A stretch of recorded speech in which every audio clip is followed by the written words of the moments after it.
Bueno, ¿qué tal? Buen día, ¿cómo están?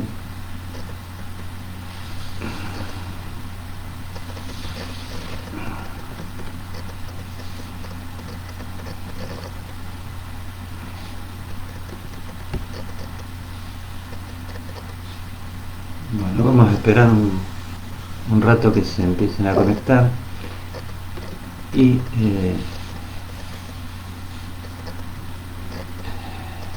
comenzamos ahora en un ratito a trabajar el malestar en la cultura. Eh,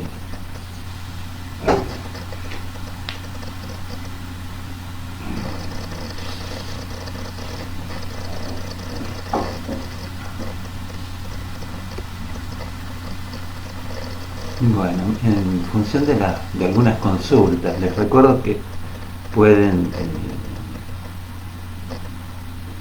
hacer consultas por acá, por el Facebook y también por el aula virtual, y también pueden ver las clases anteriores en cualquier momento si les quedó alguna duda, y en función de eso, bueno, pueden preguntar. Después les voy a pasar los mails de los ayudantes también, que con ellos pueden hacer consultas. Bueno, vamos a trabajar hoy algo en relación al malestar. Recuerdan que veníamos con este tema de las estructuras, y yo les había planteado la cuestión de la pérdida de goce como también una de las cuestiones que teníamos que remarcar cuando hablamos de estructura en psicoanálisis, ¿no?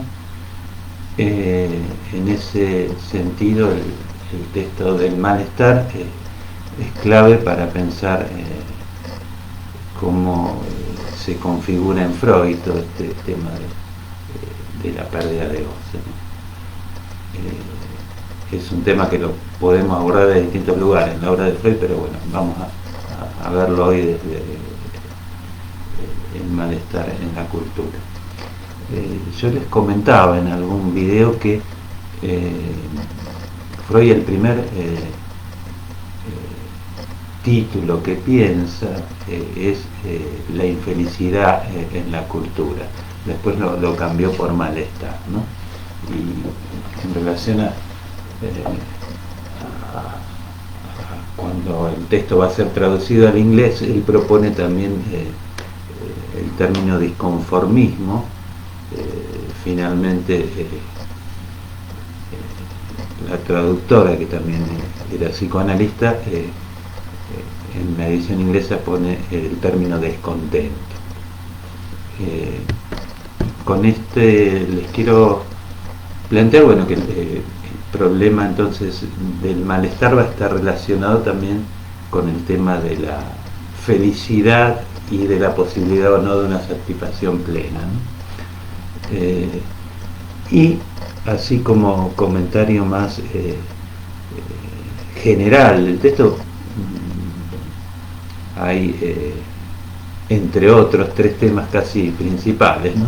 Por un lado, la cuestión de la sofocación de las pulsiones, y la pregunta que se va haciendo a lo largo del texto, Freud, si esa sofocación es exclusivamente cultural, o si la imposibilidad de una satisfacción plena tiene que ver con el psiquismo en sí, ¿no?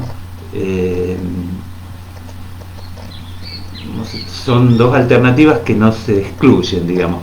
Freud no va a negar que haya sofocación por parte de la cultura, pero se va a preguntar, bueno, esto también no tiene que ver con que hay cierta imposibilidad de la satisfacción plena por el lado del funcionamiento psíquico. Y también creo que también lo habíamos dicho, vamos a pensar que, bueno, no vamos a poder separar tanto lo que Freud llama cultura de lo que podríamos decir el psiquismo individual. En realidad esa distinción entre lo social y lo individual que viene de la sociología de la época de Freud, en Freud se disuelve un poco, ¿no? No hay individuos sin lo social, ¿no? El otro tema grande es el tema de la pulsión de destrucción, y finalmente el otro tema sería el sentimiento de culpa. Uno puede pensar que en el texto de Freud parte de preguntarse por la felicidad, por la dicha, introduce la problemática de la pulsión de destrucción y termina juntando todo esto en lo que sería el sentimiento de culpa, ¿no? Que al final del texto él plantea como el tema central, digamos, en relación a toda la problemática de la cultura. Bueno, vamos a tratar un poco de seguir el orden del texto de Freud y haciendo comentarios en función de ese orden, ¿no? Les pregunto si se escucha bien, como siempre, y cualquier cosa avísenme. Aparentemente está todo bien, pero vieron que siempre con la transmisión tenemos inconvenientes. En el capítulo primero, Freud empieza a plantearse cuáles son las metas que organizan un poco más que la cultura, la conducta de los hombres, dice. Y lo primero que plantea, bueno, que hay una gran mayoría, dice, que busca el éxito, el poder, la riqueza, y que hay otros que buscan otro tipo de valores, pero enseguida comenta que entre el obrar y, dice, y lo que dicen los hombres hay a veces cierta discordancia. Discordancia que la plantea, me parece, no en el sentido más religioso del término, sino más bien en cuanto a que, bueno, decimos una cosa pero el inconsciente nos lleva a otra, ¿no? Y la otra cuestión que plantea, que hay múltiples emociones de deseo, dice. Entonces ya ahí empieza a cuestionar la idea de una meta única para la vida, ¿no? Él viene comentando esto y de golpe introduce una pregunta por el sentimiento oceánico, que él dice, bueno, que un amigo, escritor, le preguntó en relación a la religión si no se la podría pensar con respecto al sentimiento oceánico. Llama un poco la atención porque como de golpe introduce eso. Me parece que la argumentación que da después se enlaza con la pregunta por la satisfacción y por el bienestar, ¿no?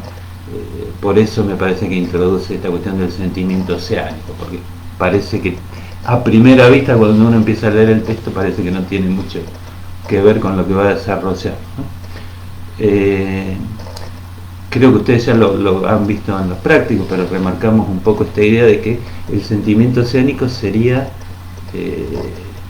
esa especie de sensación de unidad y de completud con el universo, como una especie de sensación sin límites, dice Freud.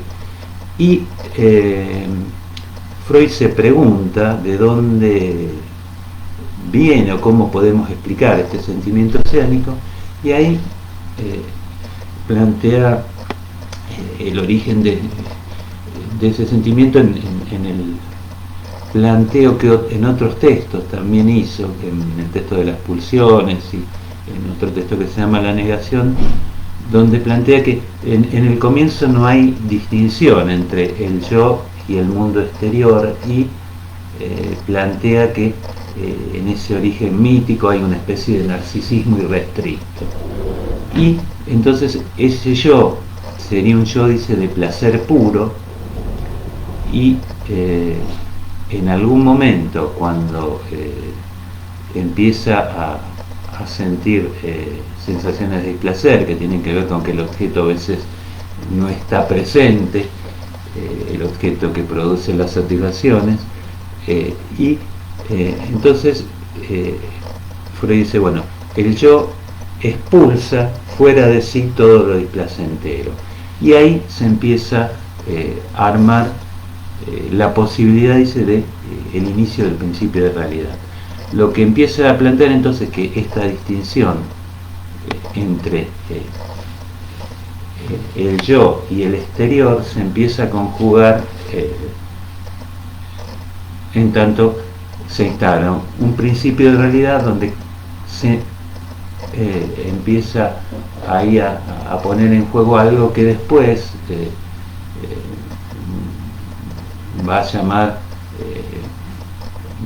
más allá del principio del placer. El placer y lo que está más allá, todo lo que está más allá sería lo displacentero, ¿no?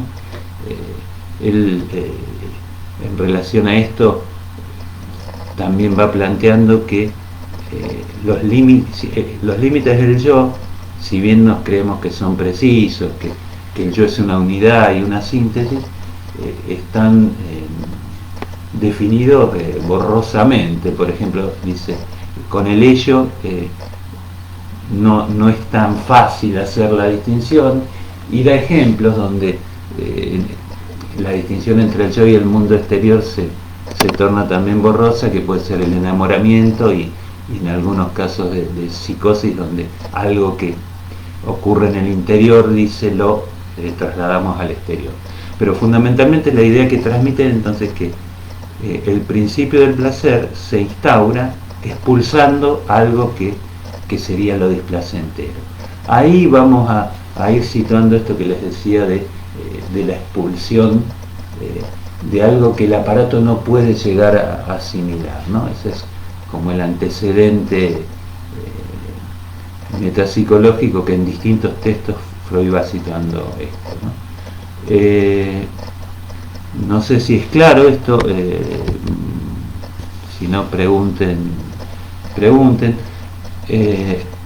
Acá me fijo si aparece alguna pregunta. Y a continuación de esto, en el texto él se plantea bueno, qué pasa con el aparato psíquico y la memoria, podríamos decir. Él se pregunta, termina después de una argumentación en donde ubica, hace una comparación del aparato psíquico con una ciudad que es Roma. Dice, bueno, las ruinas de Roma permanecen y hay distintas épocas, y podríamos comparar el aparato psíquico como, bueno, la memoria con distintas huellas, y aclara dos cosas. Por un lado, que en la vida psíquica la conservación es la regla, que es la conclusión más fuerte que da, y otra cosa que dice también es como que en un punto esta metáfora de la memoria comparada con las ruinas que son las marcas de las distintas épocas en la ciudad, no la podemos sostener tanto, porque dice, bueno, en el mismo lugar no pueden estar dos edificios de distintas épocas, ¿no? Y entonces ahí dice algo así como que es difícil figurar el psiquismo. Esto se los comento como al margen. La conclusión así más fuerte que saca Freud es que todo se conserva en la memoria, ¿no? Se conserva, como ustedes saben, a través de las marcas y el retorno de lo reprimido. Un poco después de esto, entonces, retoma lo que había planteado el sentimiento oceánico y dice, bueno, la explicación de la religión no tiene que ver tanto con el sentimiento oceánico, como le planteaba este amigo, sino que tiene que ver fundamentalmente con la añoranza del padre de la infancia, del padre protector, dice Freud. Tengan en cuenta que este texto está escrito 3 años después de El porvenir de una ilusión, y son textos en donde Freud vuelve sobre temas parecidos, inclusive retoma argumentaciones del texto sobre la religión, ¿no? Y van a ver, bueno, que Freud opone fundamentalmente el psicoanálisis a la religión, pone al psicoanálisis del lado del razonamiento y de la argumentación, y la religión aparece siempre como tratando de proponer un fin único para la vida y igual para todos. Lo vamos a ver en el capítulo siguiente esto.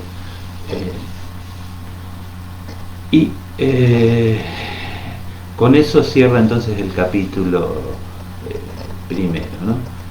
En el capítulo 2 continúa con este tema de la religión, y ahí introduce un verso de Goethe famoso: quien no tenga ciencia y arte, que tenga religión, como diciendo, bueno, quien no puede enfrentarse a los enigmas que propone la vida desde la ciencia y el arte, que tenga una religión. Utiliza o toma esta oposición fundamentalmente en relación a la pregunta por el destino de la vida, por la felicidad, pero es una posición que mantiene Freud tajantemente, ¿no? Por un lado estaría la religión y por otro lado estaría el psicoanálisis, y quizá uno podría decir que, bueno, cuando habla de religión también se refiere a los sistemas que proponen un sentido así ya definido y que explican todo. Hay cierta crítica en Freud también a la filosofía, al menos en el sentido de decir que el psicoanálisis no es una filosofía, ¿no?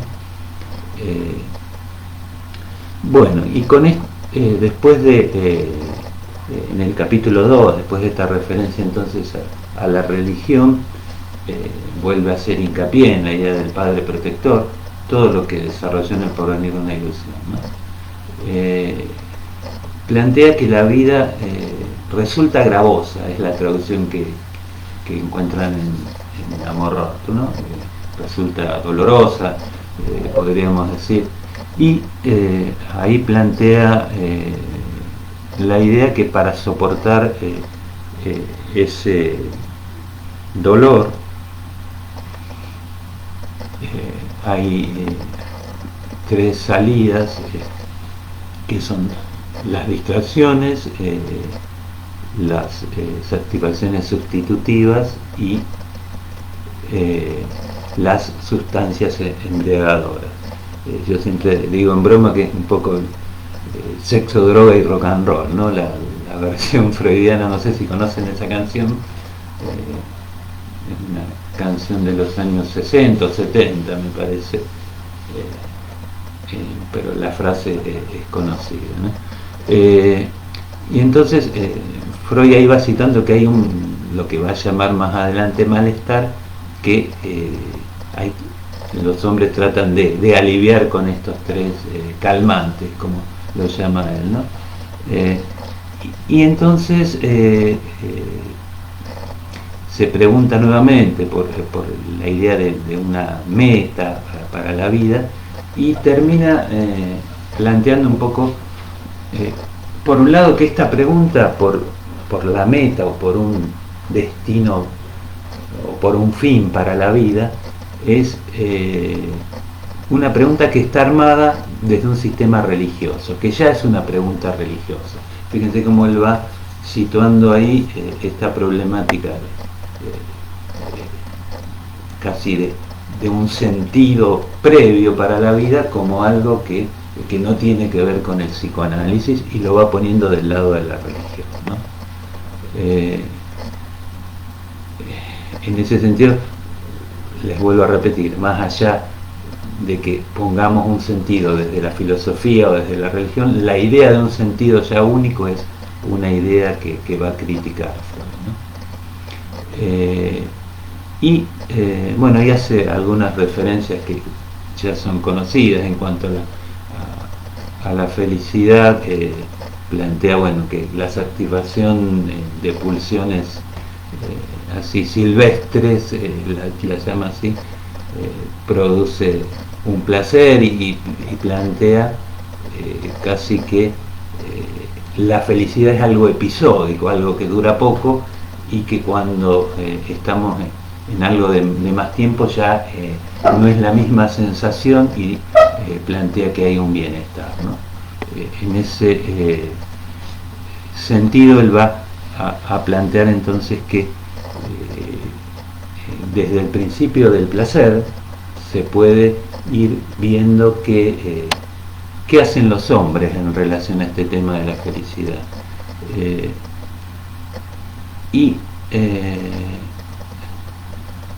Lo que va a plantear es, en términos muy amplios, que por un lado hay una evitación del displacer, o por otro lado podríamos plantear la búsqueda directa del placer, ¿no? Y ahí hace una especie de inventario de las distintas posibilidades. Eso ustedes creo que ya lo han visto, y lo que me interesaba remarcar en este inventario que él va haciendo, va planteando desde el aislamiento, la búsqueda de la soledad. Aislamiento me viene, tiene que ver con este momento que estamos viviendo. Bueno, la búsqueda de la soledad, la sublimación, distintas maneras en que los seres humanos encaran esta búsqueda de la dicha, ¿no?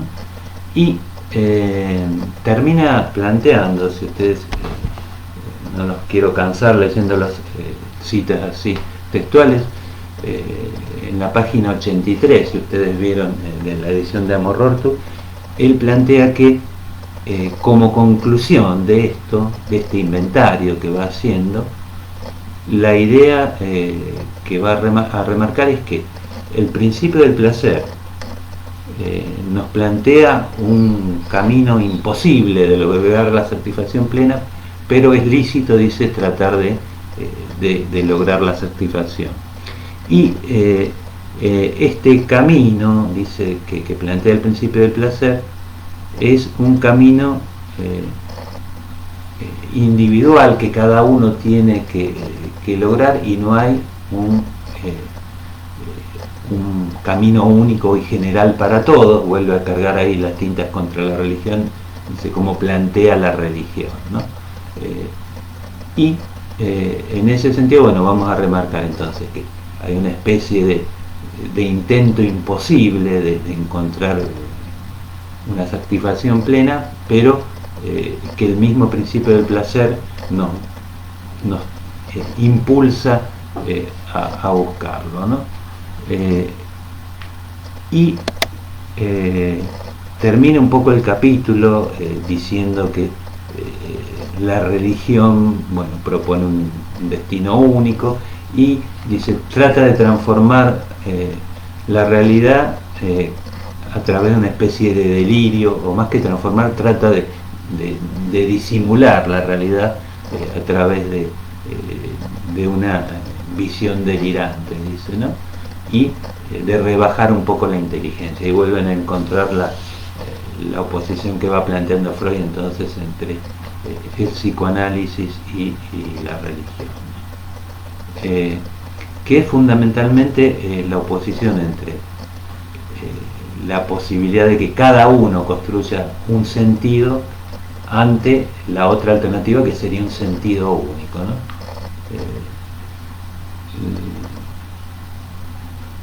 Les remarco esto un poco, pueden relacionarlo con otros autores que vimos, como Derrida, con otros autores que van a ver en la materia, pero bueno, entonces ese es un rasgo importante que remarca Freud. No hay un sentido único y cada uno tiene que hacerlo, ¿no? Bueno,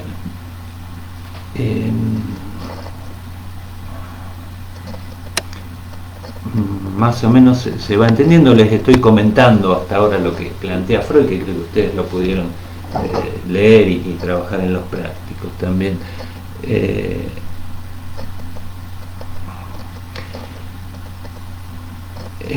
Llegamos entonces al capítulo 3, así, donde Freud toma de nuevo las fuentes de displacer, o las que ya las había planteado en el capítulo 2, pero acá las retoma, y que son la naturaleza, el cuerpo propio y los vínculos con los demás. Ustedes que leyeron el texto saben que bueno, va a plantear a Freud a la cultura como un intento de protegernos y dominar a la naturaleza, en relación al cuerpo propio, el tema de bueno, cómo defendernos de las enfermedades y de los malestares que tienen que ver con el cuerpo. Y en relación al vínculo con los otros, Freud se pregunta, ¿por qué si esto que la cultura regula las relaciones entre los seres humanos, por qué si es algo que los mismos seres humanos construyeron, por qué produce displacer, ¿no? Y casi como que la pone como la fuente mayor de displacer. Y ahí hace una pregunta medio como al pasar, pero que está en la órbita de todo lo que razona en el texto. Él dice, bueno, habrá que este tercer factor, que ya uno podría decir, bueno, decididamente no tiene que ver con la naturaleza, habrá que considerarlo, dice, como una especie de naturaleza insalvable también, como si, bueno, habrá algo en la cultura que no podamos dominar, por así decirlo, que no podamos terminar de metabolizar, ¿no? Entonces, ahí empieza, después de esto empieza a hablar de la hostilidad hacia la cultura. Y cita tres causas que no retoma en este capítulo. Una cuestión que plantea es que dice la sustitución de la religión, de las religiones politeístas o paganas por el cristianismo, puede ser como una causa de la hostilidad hacia la cultura, ¿no? En el sentido que no lo explica mucho Freud, pero digamos que el cristianismo plantea un Dios único y esto que decíamos de un camino único, y el paganismo en todo caso no tenía ese supuesto, y también podríamos decir tenía otro tipo de represiones menos leves, para decirlo de algún modo. Después plantea que el descubrimiento de los pueblos primitivos por parte de los europeos, Freud acá en este texto está hablando fundamentalmente de la cultura europea, según dice, ¿no?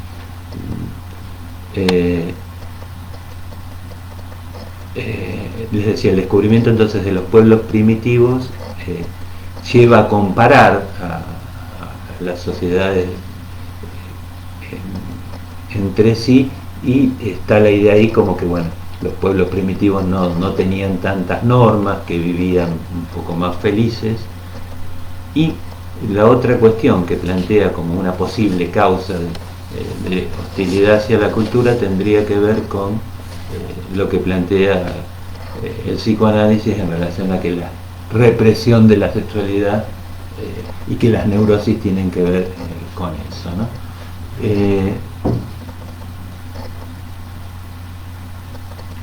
Entonces, a partir de esto, Freud dice, bueno, vamos a analizar un poco, a ver cuáles son los rasgos que se descubren en general en la cultura. Y ahí dice, bueno, hay progresos tecnológicos que muestran su utilidad, y entonces uno de los rasgos que va a situar es, bueno, los avances técnicos. Y a continuación de esto dice, hay otras características de la cultura que tienen que ver con el afán por la limpieza, por el orden, el gusto por la belleza, que aparentemente no tienen una utilidad tan evidente, ¿no?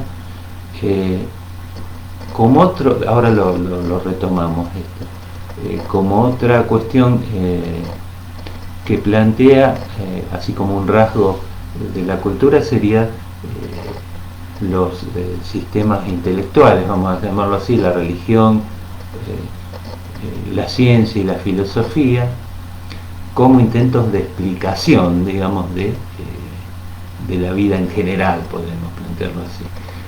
El otro rasgo que encuentra en la cultura es el derecho, que regula los vínculos, y el otro rasgo que plantea que siempre hay en la cultura como una especie de limitación de la libertad individual.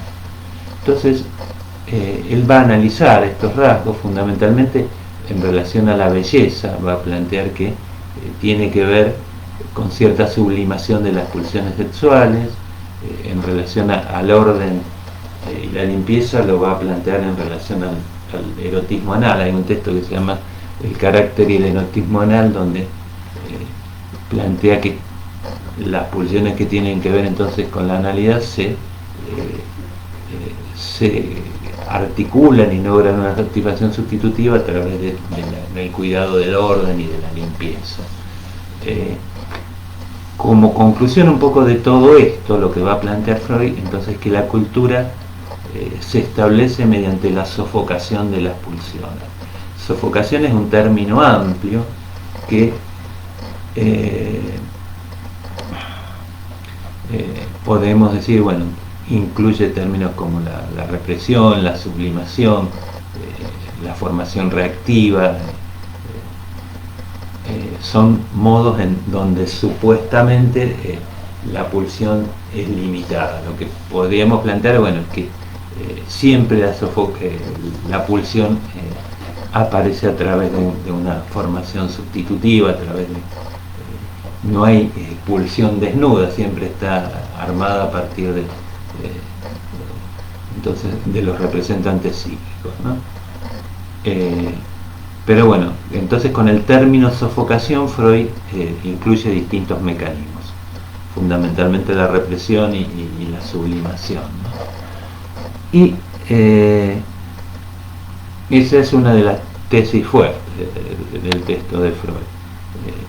Entonces la cultura se arma a partir de la sofocación de las pulsiones y fundamentalmente viene acá planteándolo en relación a las pulsiones sexuales, ¿no?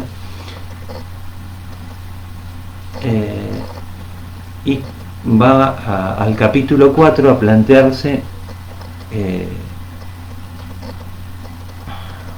cómo se originó la cultura para tratar de dar cuenta de esta sofocación de las pulsiones.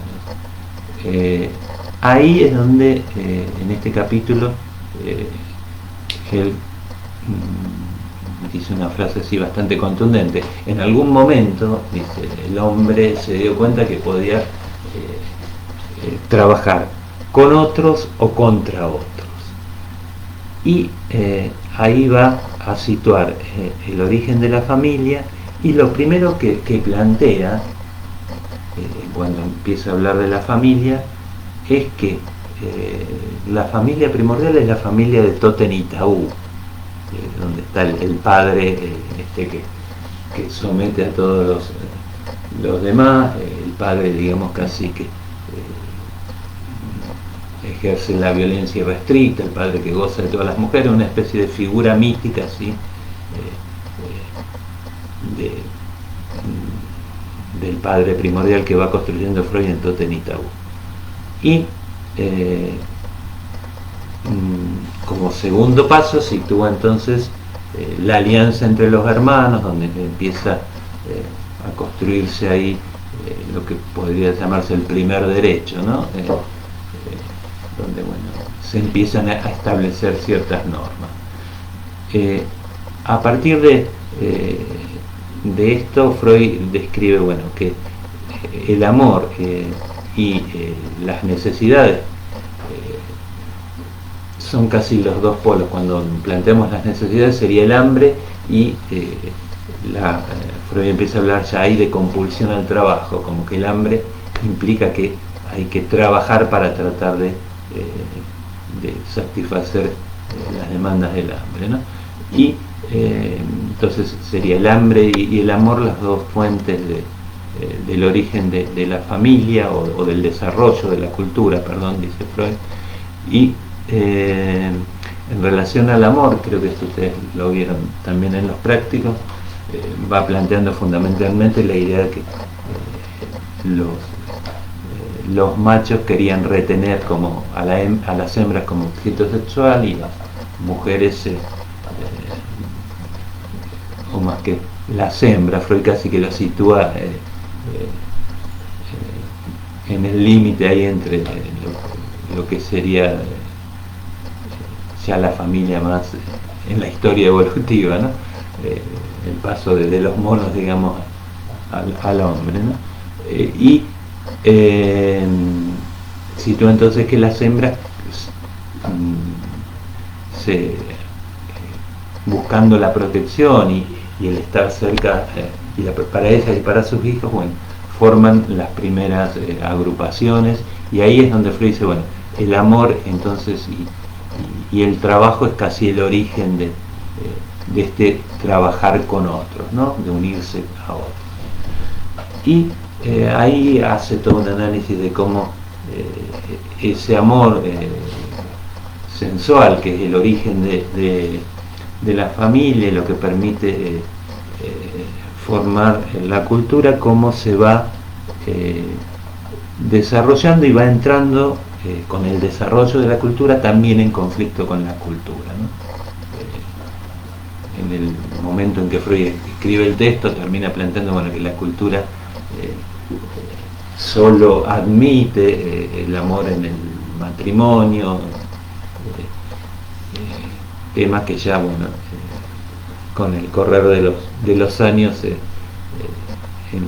uno podría cuestionar, pero la idea de Freud es entonces que la cultura va poniendo limitaciones, que también la cuestión del trabajo va produciendo limitaciones al amor, ¿no? En ese sentido dice que, bueno, los hombres tienen que dedicar energía no solo a la sexualidad, sino a trabajar, ¿no? Y eso, léanlo, no es tan complicado el texto. Y Freud termina este capítulo diciendo, bueno, la cultura sofoca las pulsiones, pero en la página 103 se pregunta, ¿no habrá también algo en la naturaleza del psiquismo que impide hablar de una satisfacción plena? Les remarco esto porque la duda que atraviesa todo el texto y que se resuelve de algún modo planteando, bueno, no hay psiquismo sin cultura, ¿no? Para decirlo de alguna manera. Bueno, llegamos entonces al capítulo 5, estamos haciendo un pasaje rápido por el malestar en la cultura, y mi idea es comentarle algunas cositas sobre el texto, ir siguiéndolo como para también tratar de, con esto que les voy comentando, de integrarlo a todo lo que venimos viendo, ¿no? Y en el capítulo 5 Freud se pregunta ahí por la idea, o más que por la idea, dice, junto con las pulsiones sexuales, ¿hay algo más que se sofoque? Entonces lo que va a introducir es la pulsión de destrucción, ¿no? Entonces para eso toma el mandamiento amarás a tu prójimo como a ti mismo, que le parece un mandamiento desmedido, ¿no? Y ustedes, si siguen la argumentación de Freud, van a ver que dice, ¿por qué yo tengo que amar al prójimo si él no me ama? Inclusive dice, hay otro mandamiento más difícil de sostener, que es amarás a tu enemigo, ¿no? Freud entonces la conclusión primero plantea, bueno, que en realidad lo que muestran los seres humanos que no son para nada buenos, que con el prójimo son capaces de maltratarlo, de robarle, de abusar de ellos. Es bastante, creo que en la página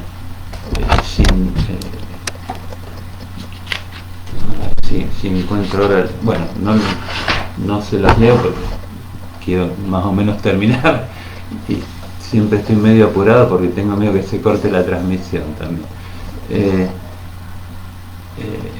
Les decía, describe un poco al hombre como bastante despiadado, inclusive usa la frase el hombre es el lobo del hombre, ¿no? Entonces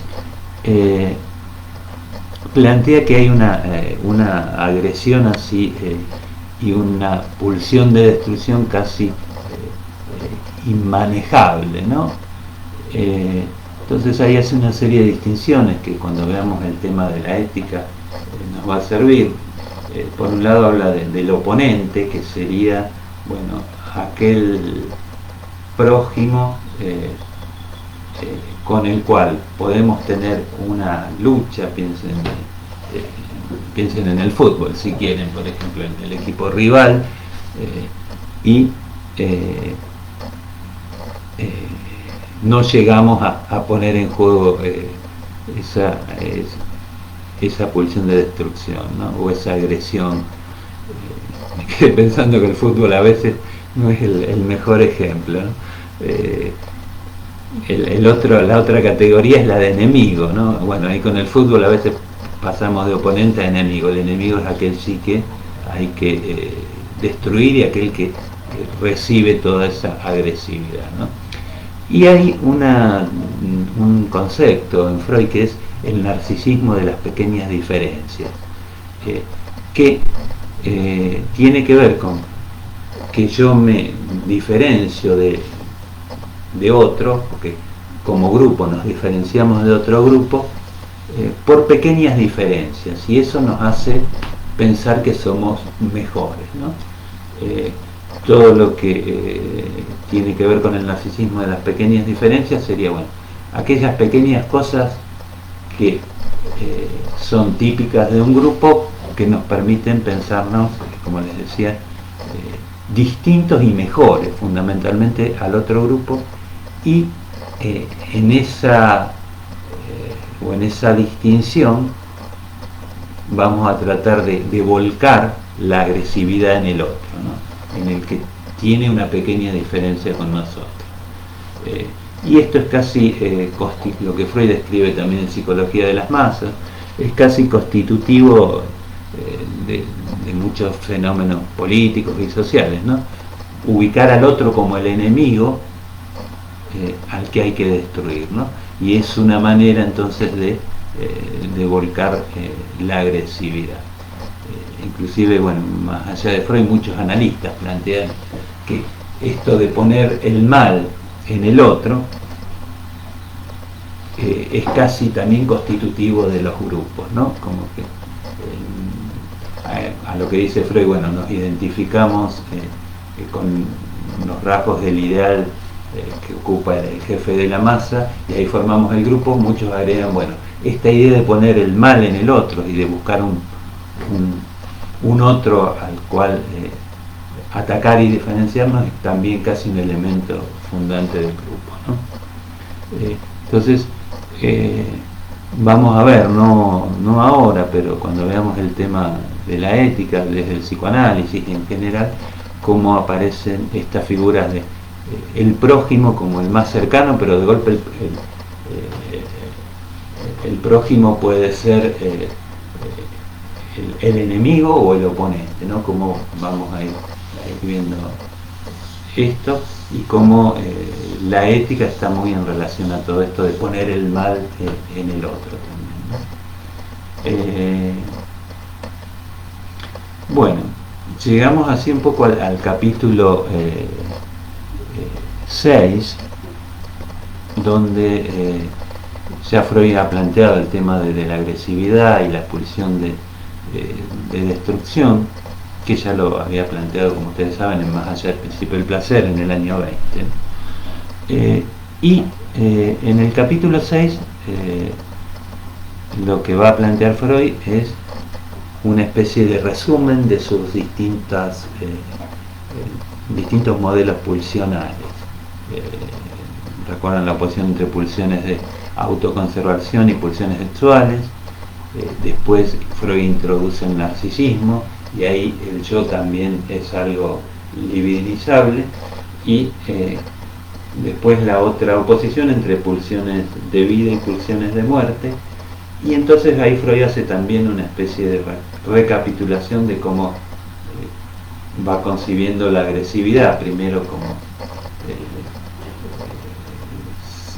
una especie de sadismo, después más allá empieza a plantear el masoquismo originario, todo eso. Después, en todo caso, más adelante lo vamos viendo, pero es algo que ustedes creo que ya manejan, toda la historia de los distintos modelos pulsionales. Tienen el texto de Mazzotta, que se llama El modelo pulsional, donde Mazzotta recorre un poco también estas distintas conceptualizaciones freudianas, ¿no? Y lo que plantea ahí como novedoso, si quieren, es que empieza a plantear la cultura como el conflicto entre las pulsiones de vida y las pulsiones de muerte, ¿no?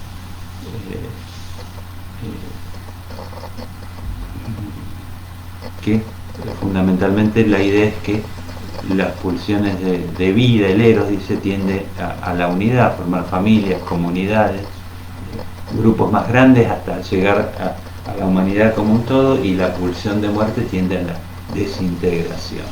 Entonces, lo interesante es que Freud no plantea este conflicto como un conflicto con un fin definido, sino que lo plantea, bueno, esto es lo que pasa, no explica o no da una especie de sentido teleológico a todo esto, y tampoco dice, bueno, el eros tiende a la unión, pero no explica mucho por qué, digamos que es como que así funciona, dice, ¿no? Y llegamos entonces al capítulo 7, donde Freud se pregunta por qué medio la cultura inhibe o trata de gobernar la agresividad o la pulsión de destrucción. Y ahí empieza a plantear todo el tema del super-yo. Él a lo largo del texto había planteado también, bueno, que para tratar de sofocar las pulsiones agresivas se generan identificaciones y se refuerzan, dicen, las pulsiones o el amor o las pulsiones sexuales con meta inhibida, ¿no? Todo lo que tiene que ver con la amistad, la camaradería, en términos muy amplios esto. Pero acá plantea el super-yo como casi el mecanismo fundamental para manejar la agresión, y lo plantea como que mediante el super-yo la agresión que se tendría que volcar hacia afuera es internalizada y se vuelca sobre el yo, dice Freud. Entonces ahí empieza a hacer el análisis de cómo se constituye el super-yo, plantea la conciencia de culpa entonces como tensión entre el yo y el super-yo, y va a desarrollar una argumentación que es a veces difícil de seguir, porque por ahí se va enroscando con distintos temas a la vez, pero es interesante en el sentido que nos aporta un poco cómo Freud va a pensar el super-yo y cómo argumenta Freud también. Se van a encontrar con que plantea distintas hipótesis que las va sosteniendo, va diciendo, bueno, primero las opone, después las vuelve a conjugar, y quizás esto también les sirve a ustedes, que cuando están pensando supónganse que tienen que hacer un ensayo psicoanalítico, no llegan a una conclusión última o definitiva, sino que mantienen preguntas, van sosteniendo distintos temas y los van conjugando. Bueno, esto es un poco lo que hace Freud. En relación al sentimiento de culpa y al superyo, él va planteando una especie así de primera hipótesis que él la llama una hipótesis genética. Él, se los resumo, les vuelvo a repetir, ustedes que van a leer el texto y lo van a ver con mayor amplitud, ¿no? Pero la idea es que el origen del superyo y la conciencia moral, Freud la va a situar a partir de cierta génesis. Dice, en un primer momento el niño no puede discernir entre el bien y el mal, y es desde afuera que se le va a aportar esta distinción.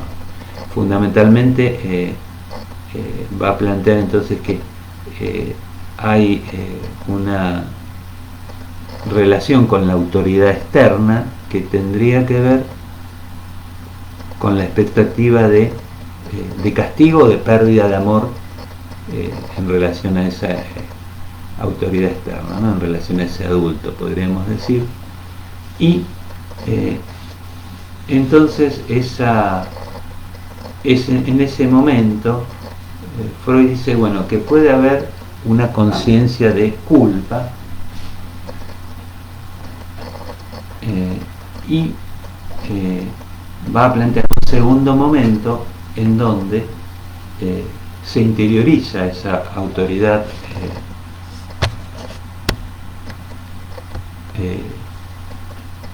externa, y entonces ahí se forma la conciencia moral.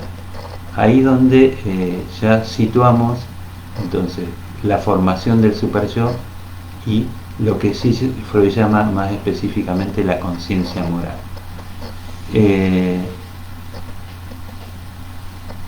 Lo que va a acentuar Freud es que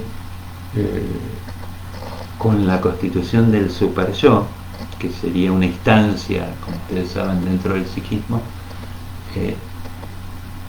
la distinción entre hacer algo malo y desearlo desaparece. Es lo mismo hacer que desear, ¿no?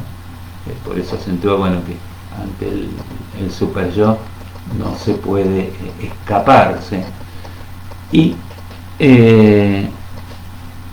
va situando entonces ahí una serie de preguntas en donde él dice, bueno, podríamos pensar que en el origen la conciencia de culpa produce la renuncia pulsional, pero lo que él le empieza a llamar la atención es que aquellos que son muy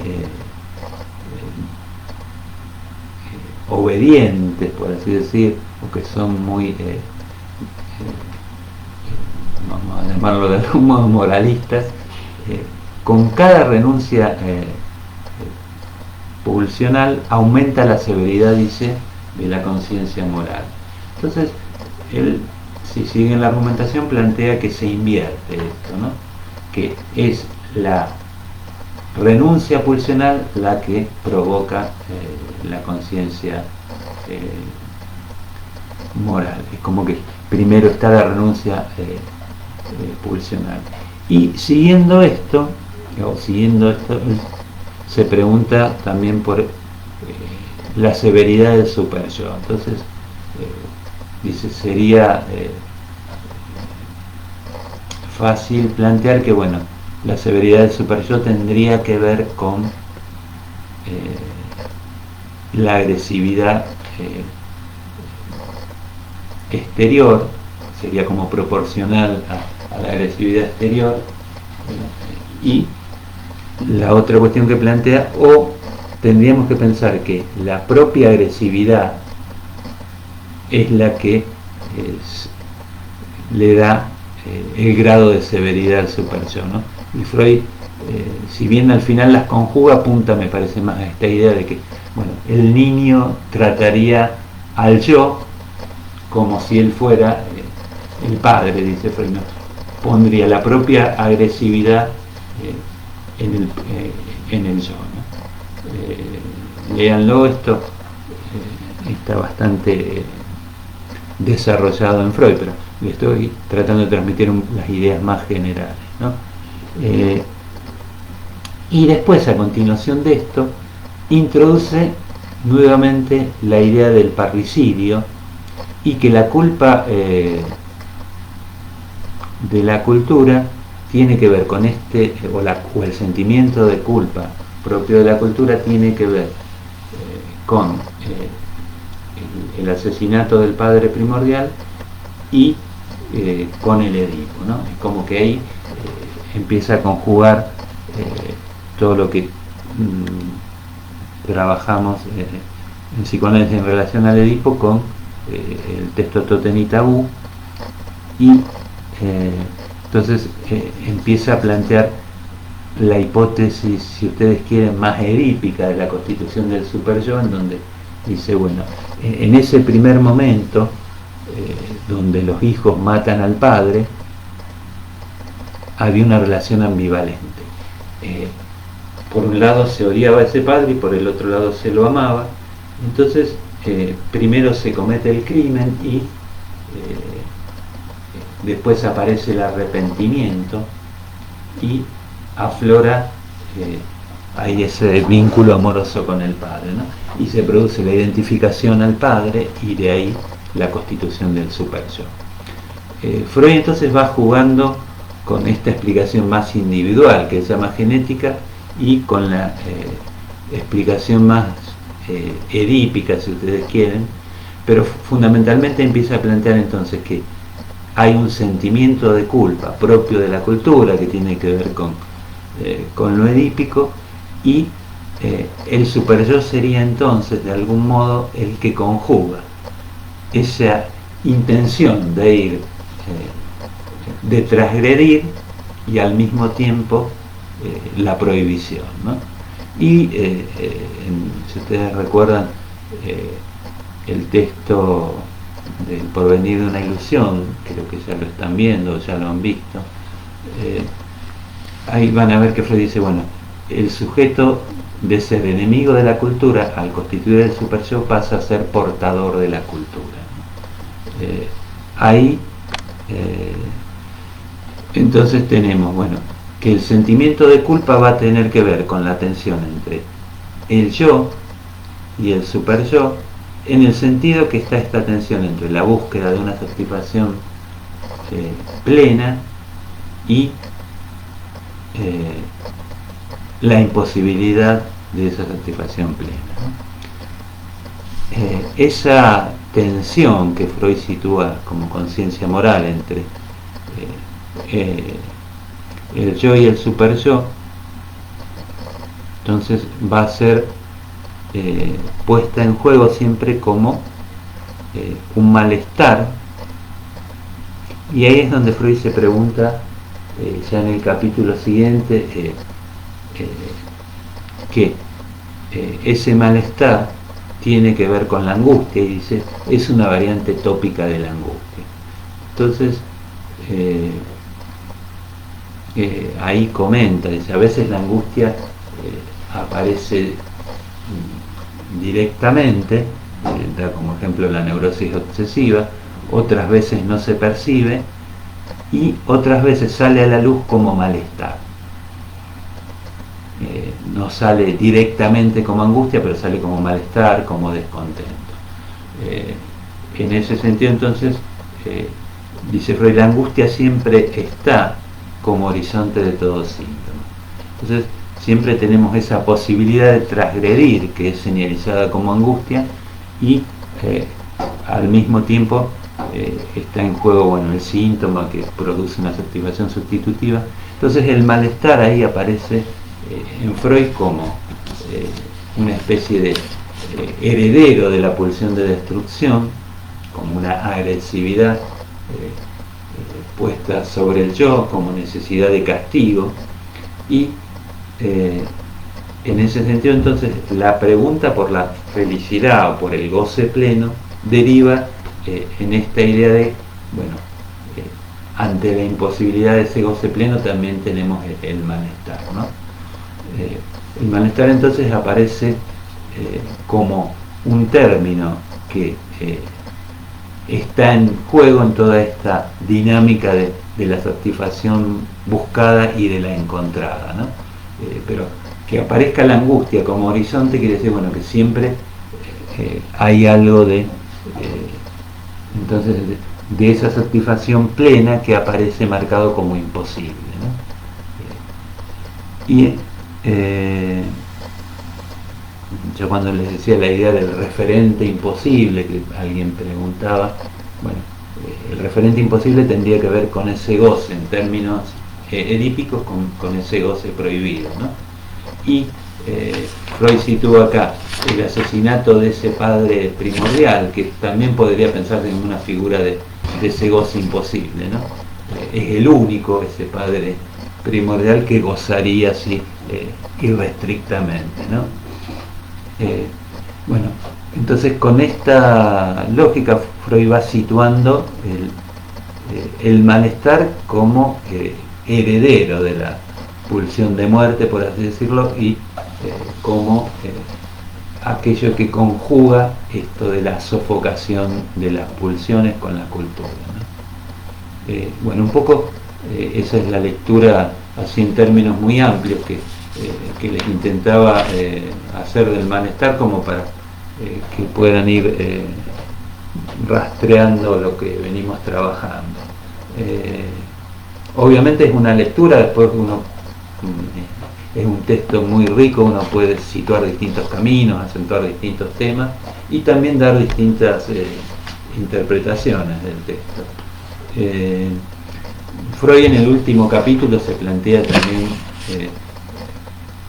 dos cosas. Por un lado, si se puede hablar de un super yo en cada cultura singularmente, y si se podría plantear una especie de terapia cultural en ese sentido, y la cuestión del super yo en la clínica, donde lo que plantea es que a veces en la clínica se intenta aliviar las exigencias del super yo, ¿no?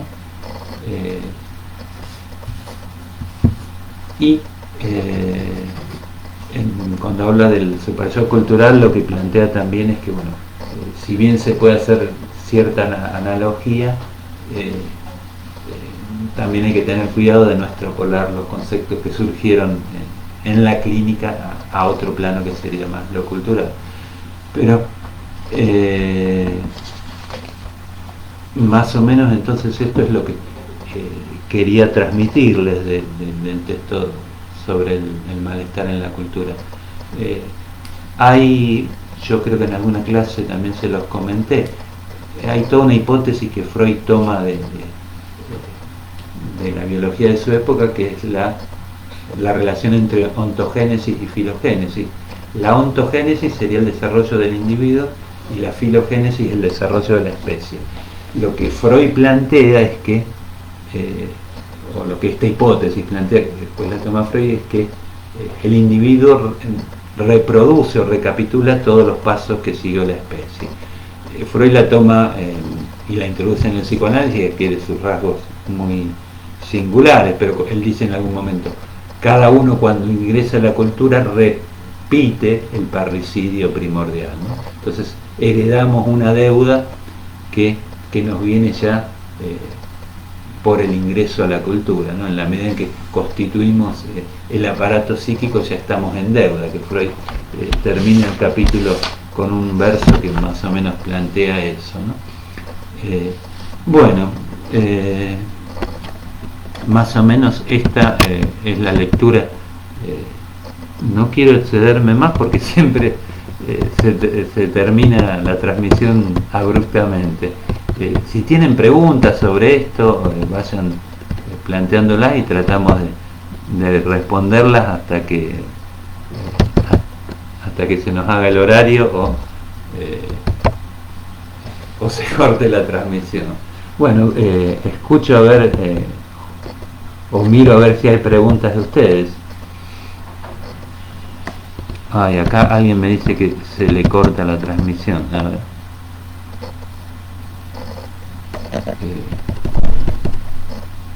Lo que he visto que a veces se le corta a algunos y a otros no. Y les vuelvo a repetir, después queda grabado, aunque se haya cortado, así que pueden retomarlo y volver a verlo, ¿no? Eh, yo acá tengo registrado que hay 30 personas más o menos conectadas. Eh, bueno, espero si llegan preguntas de ustedes, espero un ratito y si no, dejamos por acá. A ver si llega alguna pregunta.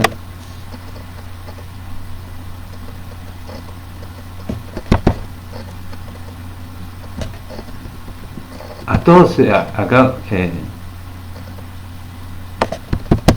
les pregunto, ¿a todos se le cortó? Porque hay 3 mensajes en donde me dicen que se le cortó la transmisión.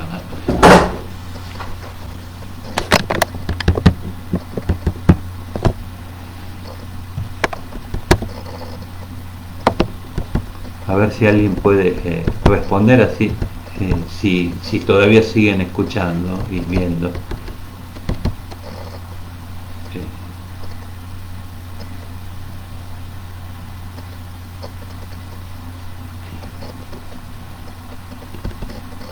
Acá Adriana plantea, dice, gracias, imagino que habrá, no se le habrá cortado entonces. A ver.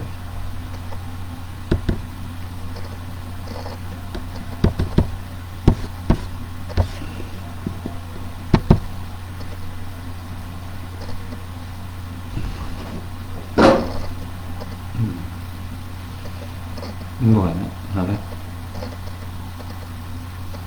Acá me dicen que sí que se cortaba cada tanto, pero se entendía la idea. Por momentos se cortó, profe. Bueno, pero...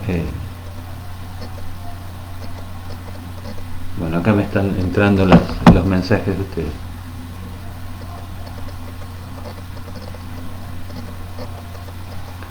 Bueno, parece que en general se cortó por momentos, pero se pudo retomar la transmisión, por lo que me transmiten ustedes. Bueno, espero si tienen preguntas, si no, dejamos acá. Fue bastante lineal las lecturas que le hice, como les decía, remarcando algunas cosas para que lo puedan ir relacionando, ir entendiendo con lo que venimos viendo. Si tienen preguntas sobre el texto o sobre lo que les dije, vayan formulándolas entonces.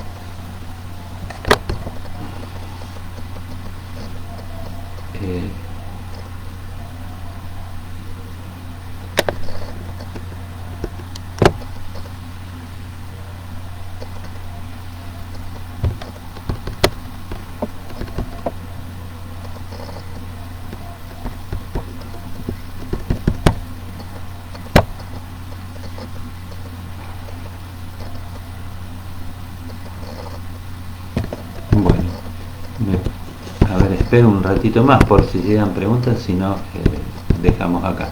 Veo que se están desconectando, así que calculo que...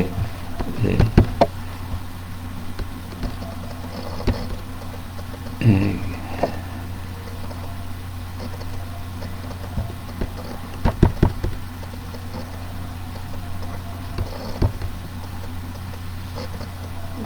como habrán visto, estamos tratando de leer los textos y fundamentalmente con los textos de Freud, que ustedes puedan relacionarlos con no solo con el texto en sí mismo, sino con toda la obra de Freud, ¿no?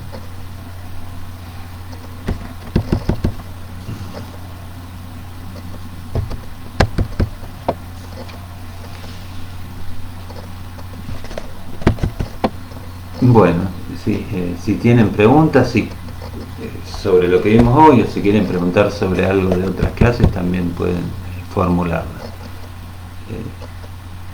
Eh, Espero un rato más a ver si llega alguna pregunta, si no, ahora sí ya dejamos acá.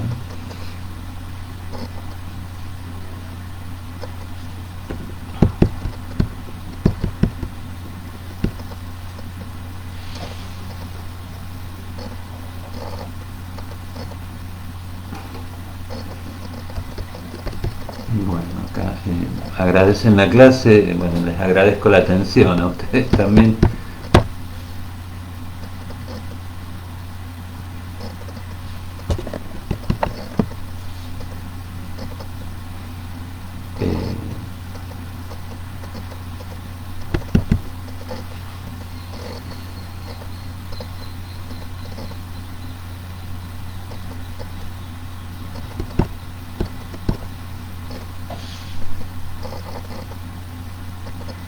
Bueno,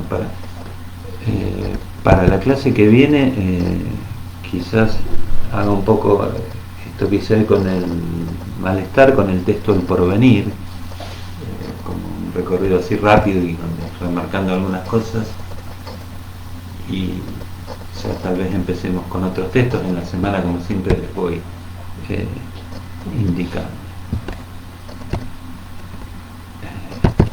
Bueno, no llegan preguntas, así que vamos dejando acá. Les diría para la semana también, si quieren mandar preguntas por el Facebook o por el aula virtual, vayan haciéndolo, así en las clases siguientes se las voy respondiendo.